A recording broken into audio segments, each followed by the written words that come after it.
evening, everyone. I'm meteorologist Catie McNeil. You've now clicked on the Weather Now link, and we're still tracking some very light snow across parts of the area, but that snowfall finally starting to move further eastward.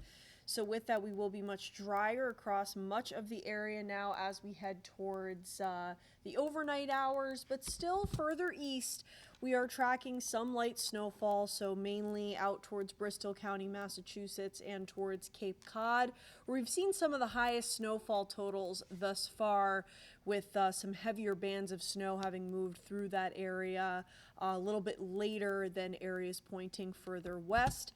With that, though, again, we are going to start to dry out, leading way to much colder and windier conditions as we head towards your Monday. And let's take a look at our current highest snowfall reports in our immediate area.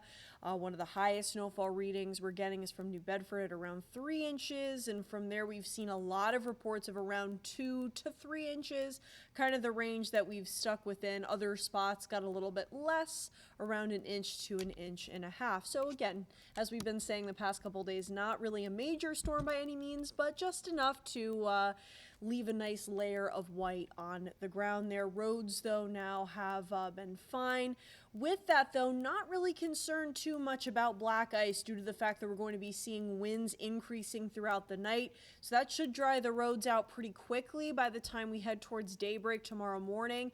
But those temperatures are really going to slap you in the face as you head out the door, feeling like -1 or close to 0 in many spots first thing in the morning tomorrow, and really not seeing too many improvements as we head towards the afternoon. Not as cold as first thing in the morning, but we will only be seeing those feel-like temperatures rise to about the mid to upper teens by the evening, and actually seeing some improvements as we head towards later in the day, Monday into Tuesday, with those winds finally starting to subside.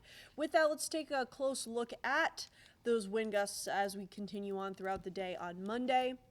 We'll be looking at wind gusts upwards of 30 to close to 35 miles an hour max at times throughout the day. So not a wind advisory criteria here, but still pretty gusty, again, making those feel like temperatures pretty frigid throughout the day. As those winds start to subside, it won't feel as bitterly cold towards the evening and overnight that it will actually for the start of the day on Monday, again with those feel like temperatures around 0.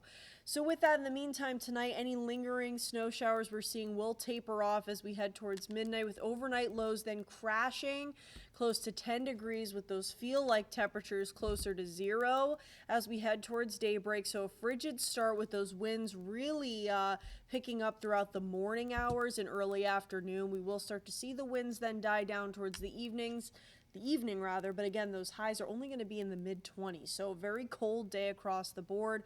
The good news is, though, as we continue on throughout the week, we'll be tracking some much milder temperatures, especially after Wednesday, Thursday, Friday. Look to see highs once again around 50 degrees. We could also be tracking some shower chances during that time frame as well. But in the meantime, stay warm out there. Definitely going to want to bundle up as you're stepping out the door first thing tomorrow morning. We'll have updates for you guys both on air and online at WPRI.com.